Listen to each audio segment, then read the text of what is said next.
Assalamualaikum warahmatullahi wabarakatuh. Sampurasun. Perkenalkan, nama saya Muhammad Rizky Syaputra dari Universitas Pendidikan Indonesia. Di sini akan berbagi sedikit info menarik tentang kebudayaan yang ada di Provinsi Jawa Barat. Yang mungkin teman-teman tahu ya, budaya Sundanya ya, kalau di Jawa Barat lekatnya. Nah, untuk lebih jelasnya dan kalau teman-teman penasaran apa saja sih ya dan salah satu kebudayaan apa yang akan saya bahas di video kali ini, jadi stay tune terus di videonya.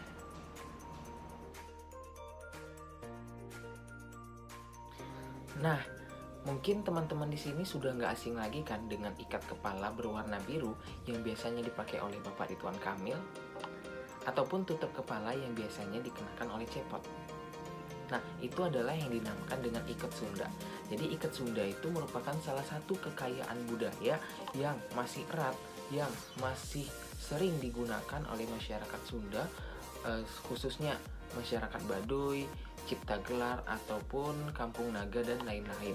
Jadi sebetulnya di Sunda itu ada berbagai macam tutup kepala lainnya seperti mahkota, dudukui, cetok, kerupus, dan lain-lain. Tetapi ikat Sunda ini merupakan salah satu tutup kepala yang sangat erat dan masih digunakan oleh masyarakat adat. Secara filosofis, ikat ini berasal dari kata saiket atau satu ikatan, artinya sauyunan dalam satu kesatuan hidup. Ibarat lidi, jika sehelai tidak mempunyai fungsi, tapi jika dibentuk menjadi satu ikatan sapu, maka akan mampu membersihkan apapun. Begitu pula manusia, berlaku individual, tentu berat menghadapi suatu masalah. Lain ceritanya jika dilakukan bersama. Ikat juga menandakan agar pemakainya tidak lepas dari jati diri kesundaan. Kepala merupakan subjek yang diikatnya dan persoalan yang datang dari luar dan dalam dirinya merupakan objek yang harus dihadapi. Agar hidup senantiasa carincing pageh kancing, saring set pageh iket, atau siap menghadapi segala kondisi dan situasi. Bagi orang Sunda, penghargaan terhadap kepala begitu leluhur karena fungsinya sangat vital bagi kehidupan. Oke, next. Nah, selanjutnya kita akan membahas fungsi dari ikat. Fungsi praktis dari ikat yaitu sebagai alat penutup dari panas, hujan, atau benda yang membahayakan, serta kalau fungsi estetisnya itu sebagai aksesoris, sedangkan fungsi simbolis, ikat ini merupakan ciri untuk membedakan identitas dengan suku lain. Dalam kehidupan masyarakat Sunda dulu, kelengkapan busana termasuk ikat merupakan pembeda antara golongan menak atau bangsawan dan caca atau rakyat biasa. Khusus untuk ikat, yang membedakannya adalah bahan, corak atau motif, dan baulitan atau rupa ikat. Golongan menak menggunakan bahan kain batik halus dengan motif tertentu seperti rereng dan gambir saketi yang menunjukkan strata sosial tinggi. Sedangkan golongan cacah biasanya menggunakan kain batik, sisian batik kasar atau polos.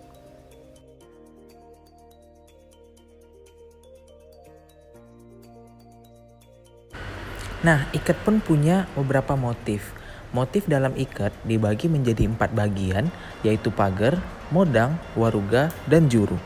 Pagar adalah motif yang ada di sekeliling ikat, modang bentuk kotak pada bagian tengah ikat, waruga bagian tengah ikat yang polos, serta juru merupakan motif yang ada di setiap sudut ikat.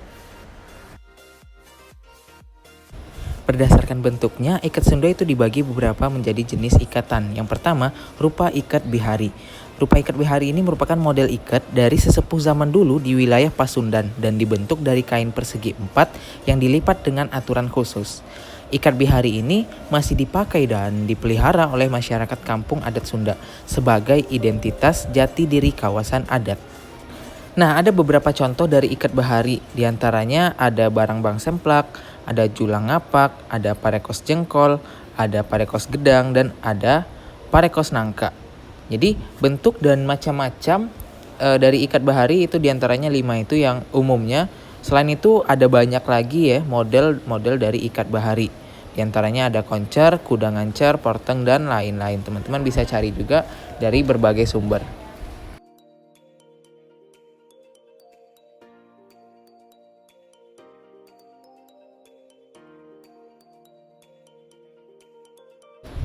Yang kedua, rupa ikat rekaan kiwari. Ikat kiwari ini adalah model ikat yang berasal dari orang-orang zaman sekarang yang bentuknya menyerupai bentuk dan model ikat bihari. Meskipun telah mengalami beberapa perubahan sesuai dengan perkembangan, mode, dan fashion, Penciptaan rasa rupa jenis ikat ini baru dimulai sekitar awal tahun 2000. Wah, baru-baru nih ya, sekitar 20 tahun yang lalu. Terutama oleh para pelaku seni pertunjukan, beberapa budayawan, kreator di komunitas kreatif Kota Bandung, dan seniman muda yang peduli pada budaya Sunda. Sebetulnya ada banyak juga contoh dari ikat kiwari ini ya, diantaranya Makuta Wangsa, Makuta Purwa, Gurat Bumi, Buntut Lodaya, Walang Sungsang, dan sebagainya. Yang masih banyak lagi eh, contoh-contoh dari ikat kiwari ini.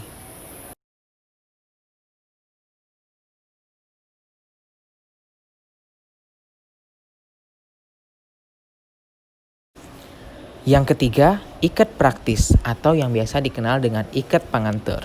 Penciptaan rupa jenis ikat praktis ini bermula dari kampung adat Cigugur Kuningan atau Barangbang Semplak Cigugur. Ikat ini dijahit sehingga pemakai tinggal memakai dengan praktis. Makanya ya dikasih nama ikat praktis karena kita tinggal memakainya, dia sudah dijahit. Dikembangkan di masyarakat pertama kali oleh kreator atau desainer distro Sunda. Contoh ikat praktis ini diantaranya ada Makuta Wangsa, Makuta Purwa, Makuta Raga, Makuta Mega, Walang Sungsang, Jagastru, Tambak Raya, Manik Maya, Barangbang Semplak, Julit, Jalit Trong, dan lain-lain.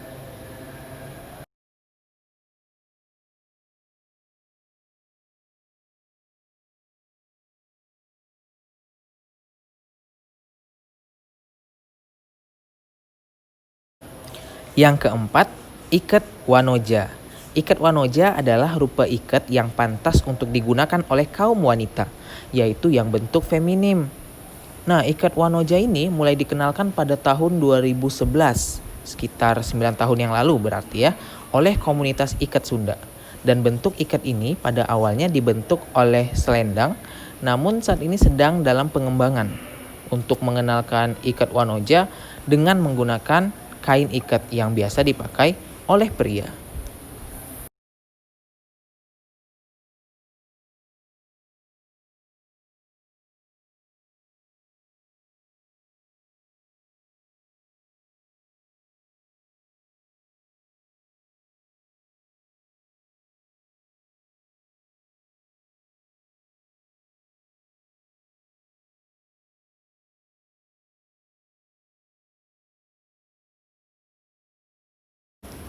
Oke, yang terakhir ada namanya rupa ikat kolaborasi.